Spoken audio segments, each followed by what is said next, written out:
maka agama tersebut menjadi alat politik untuk merebut, menguasai satu kawasan. Dalam suatu komunitas agama tertentu yang sering mengatakan Anda najis, Anda kafir, maka hatinya terbentuk sesuatu yang jahat.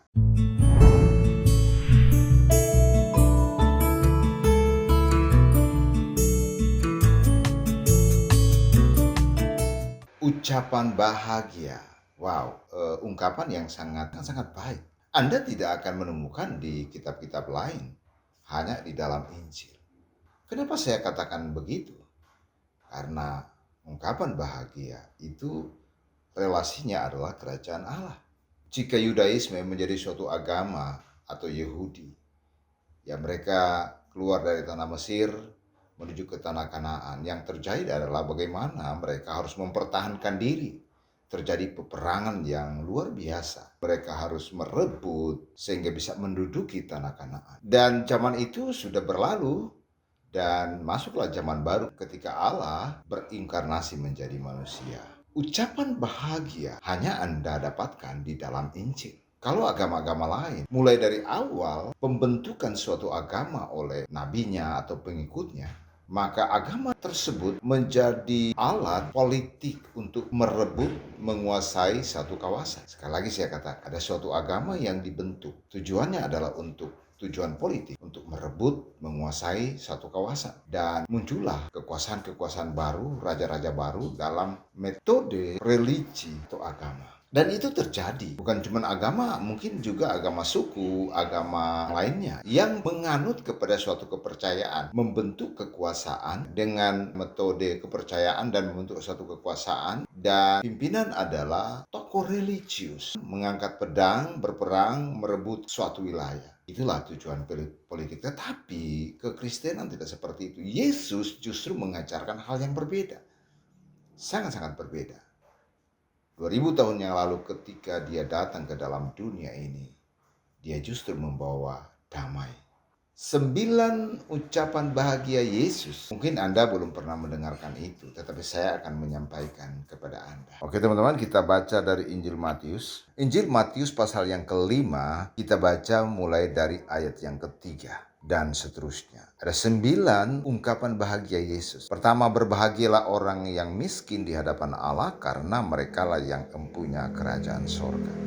Perhatikan, simak siapa objek yang dimaksudkan Yesus, yaitu orang yang miskin. Mereka yang akan memiliki kerajaan surga. Wow, luar biasa. Yang kedua, berbahagialah orang yang berduka cita, karena mereka akan dihibur. Ini adalah ungkapan bahagia Yesus, agar terus yang berduka cita mendapatkan penghiburan. Yang ketiga, berbahagialah orang yang lemah lembut, karena mereka akan memiliki bumi. Mungkin agak sedikit anomali bagaimana orang yang lemah lembut akan memiliki bumi. Dan ini adalah bukan suatu kiasan, tetapi konsep ini kalau kita pergunakan dengan baik, maka orang yang lemah lembut, yang punya mindset, yang tidak menggunakan pedang, mestinya akan memiliki bumi. Wow, ini luar biasa. Yang berikutnya, berbahagialah orang yang lapar dan haus akan kebenaran, karena mereka akan dipuaskan. Ini juga menjadi sesuatu hal yang luar biasa. Yang berikutnya, berbahagialah orang yang murah hatinya, karena mereka akan beroleh kemurahan. Hanya di dalam kekristenan Anda akan menemukan itu. Kemudian, berbahagialah orang yang suci hatinya, karena mereka akan melihat Allah. Anda diajak untuk menjadi orang yang hatinya yang suci, yang tulus, karena mereka akan melihat Allah. Yang berikutnya, berbahagialah orang yang membawa damai, karena mereka akan disebut anak-anak Allah. Wow. Anda yang membawa damai kepada siapapun, Anda akan disebut anak-anak Allah. Yang berikutnya, berbahagialah orang yang dianiaya oleh sebab kebenaran, karena merekalah yang mempunyai kerajaan surga. Dianiaya. Mereka tidak melawan. Mereka terus menyampaikan kebenaran. Merekalah yang mempunyai kerajaan surga. Luar biasa. Yang berikutnya, berbahagialah kamu jika karena aku kamu dicela dan dianiaya, dan kepadamu difitnahkan segala yang jahat. Dan terakhir, bersukacitalah dan bergembiralah, karena upahmu besar di sorga. Sebab demikian juga telah dianiaya nabi-nabi sebelum kamu. 9 ungkapan bahagia yang disampaikan oleh Yesus. Anda tidak akan menemukan hal itu di agama manapun selain dalam agama Kristen.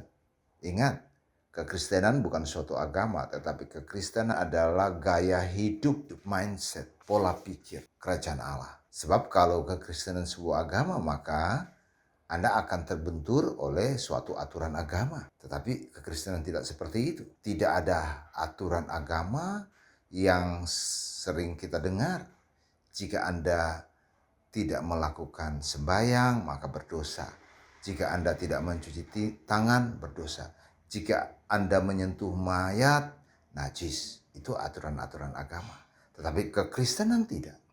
Kekristenan adalah gaya hidup kerajaan Allah. Sehingga Anda sering disebutkan oleh Rasul Paulus, katakan Anda adalah surat Kristus yang terbuka.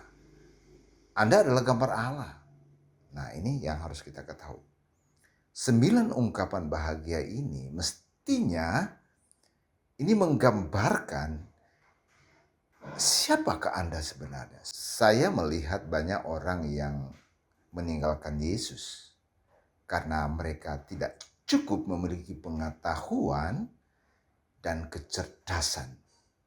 Jika mereka memiliki cukup pengetahuan dan kecerdasan, maka mereka tidak akan meninggalkan Yesus. Sekali lagi saya katakan, banyak orang yang meninggalkan Yesus karena tidak cukup pengetahuan dan kecerdasan. Jika Anda memiliki kecerdasan emosional, maka Anda tetap dalam Yesus. Sebab di dalam Yesus ada kepenuhan kecerdasan itu.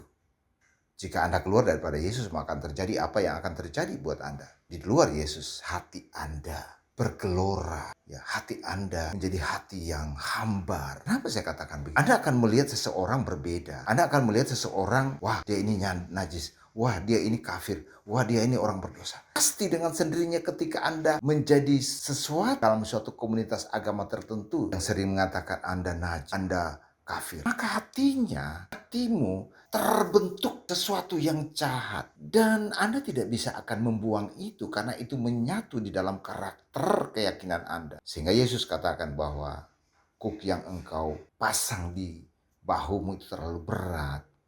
Berat kawan. Berat kawan. Berat sekali. Ketika Anda dengan keyakinan baru meninggalkan Yesus dan masuk dalam keyakinan baru. Berat sekali kawan. Saya katakan sungguh-sungguh berat bebanmu. Ketika Anda menemukan hal yang satu berbeda dengan yang lain. Ketika Anda terbentur oleh hal-hal yang sangat sulit. Anda akan melihat rincian dosa yang Anda hadapi jika Anda tidak melakukan A, B, dan C. Di dalam Yesus, Anda ada keselamatan.